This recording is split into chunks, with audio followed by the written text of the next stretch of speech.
Hi friends, ఇప్పుడు మీకు దగ్గు జలుబు కఫం పోయే హోమ్ రెమెడీ ఔషధం చూపిస్తాను.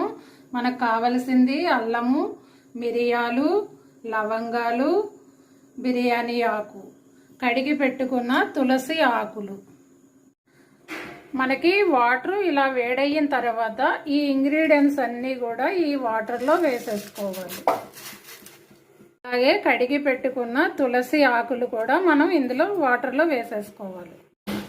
మనకు ఈ విధంగా ఒక వంతు మరగాలి వాటరు. మనకి వాటర్ చల్లారిన తర్వాత ఒక గాజు బాటిల్లో వేసుకొని స్టోర్ చేసుకోవాలి. తర్వాత దాంట్లో 3 స్పూన్లు తేనె వేసుకొని ఒకసారి కలిపి మనం డైలీ మార్నింగ్ ఈవినింగ్ 3 స్పూన్లు ఔషధం తీసుకొని దాంట్లో గోరువెచ్చని వాటర్ కలుపుకొని తాగితే మనకి దగ్గు జలుబు కఫం అనేది తొందరగా రిలీఫ్ ఇస్తుంది. మీరు కూడా ఇలా ఒకసారి ట్రై చేసి చూడండి.